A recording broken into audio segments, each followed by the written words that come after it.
This is the HPI WR8 Flux with an officially licensed 2001 WRC Subaru Impreza body. This is the first rally car we've ever looked at, and it's the first HPI we've checked out in years. So let's get it out of the box, check out this beautiful body in the WR8 chassis, and then we'll go bash it. Judging from the size of the box, this looks like it may be a larger than 10 scale car. It is brushless, and HPI is saying it'll do 60 miles an hour on a 3-cell, but it looks like you may need to change the gearing to do it. TF50 transmitter, a couple of extra parts and some tools. Manuals right up top. Look at that, that is really gorgeous. The body comes with all the decals applied, which is really nice. All color matching, decals over the windows with some roll bar graphics in there. More roll bars on the side windows, the back window. The suspension is really smooth. So from my understanding, rally cars, they're gonna have a little bit more suspension travel. It's gonna sit up higher, and then our body is gonna sit up a bit higher from the chassis than like a proper on-road touring car. That suspension feels really nice. Now look at this chassis. This is a tanky car. HPI is saying that this chassis is based off of the Bullitt monster truck. So it should be pretty robust, and it kind of looks like an 8-scale setup. That's a 3mm aluminum chassis with some mud guards on the side. There's a center diff with dog bones going to the front and rear differentials. But it's a nice open chassis layout like an 8-scale car, and it seems very 8-scale-y. Timeout. For some reason I thought this was a 10-scale car, but it is 8-scale, and it says it right here on the box, and it's literally in the name, WR8. For a little size comparison, here's the WR8 up against the Fazer MK2 10-scale touring car, and you can see there's a big old difference in the chassis, and the size of the tires, and the body.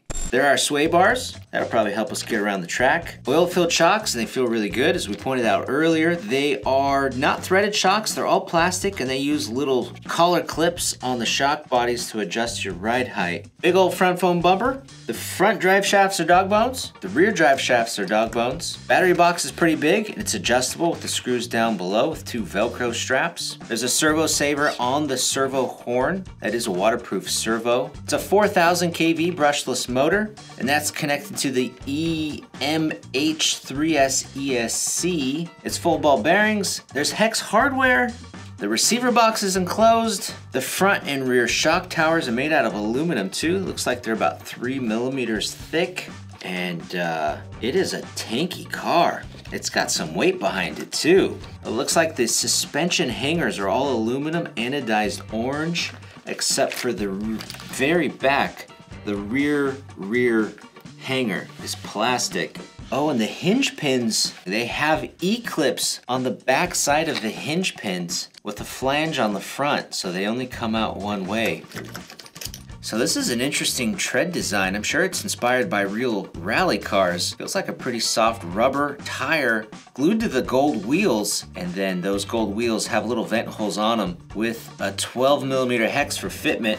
There's a little mark here on the back of the tire that says R.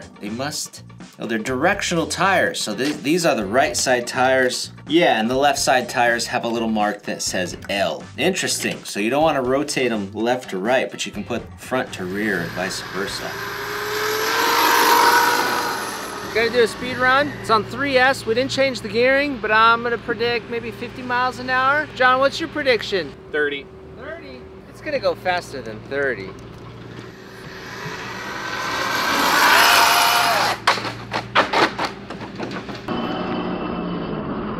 And what a terrible feeling to crash the car on the first pass. I'm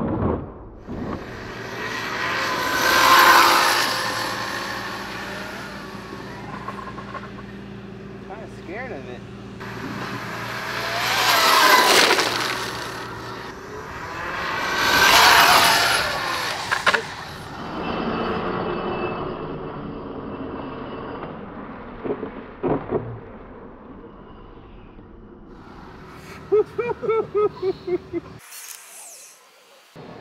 What'd it get? 47. 47?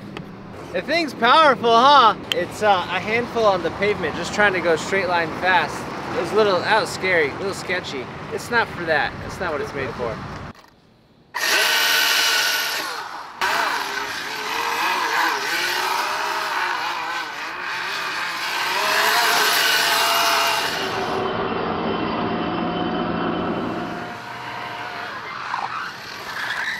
The tires actually squeal a little bit.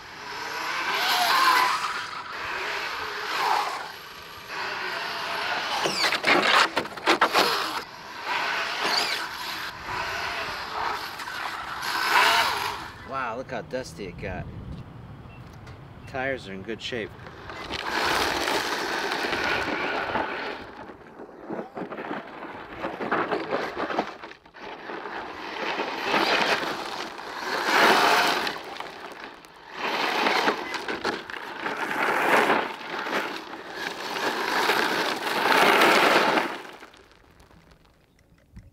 I've lost all power.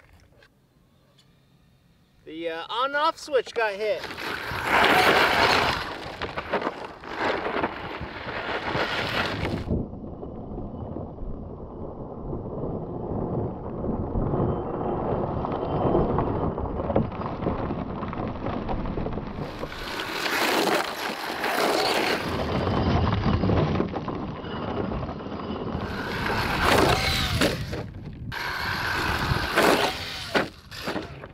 So in that gravel lot, the car thermaled. The motor and ESC were super hot. It's cooled down a little bit, and we're at the track of our local, we're in the parking lot of our local track, and let's kick up some dust here.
Emergency services!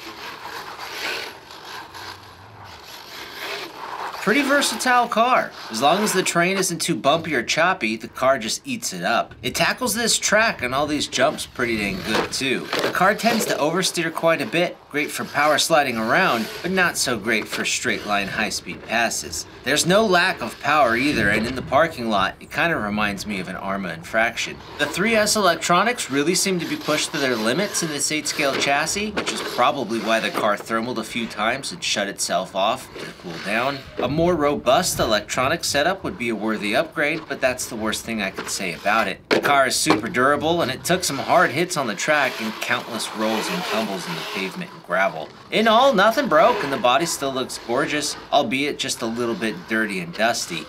One thing that would benefit the body though is a larger foam bumper to fill in this empty gap, because the stock bumper is a little too small here to do the job. But other than that, it's a pretty freaking awesome car. Guys, go check out the WR8 Flux and the WR8 Nitro rally cars by following our links down below. I'm Brad from Main Hobbies. Thanks for watching.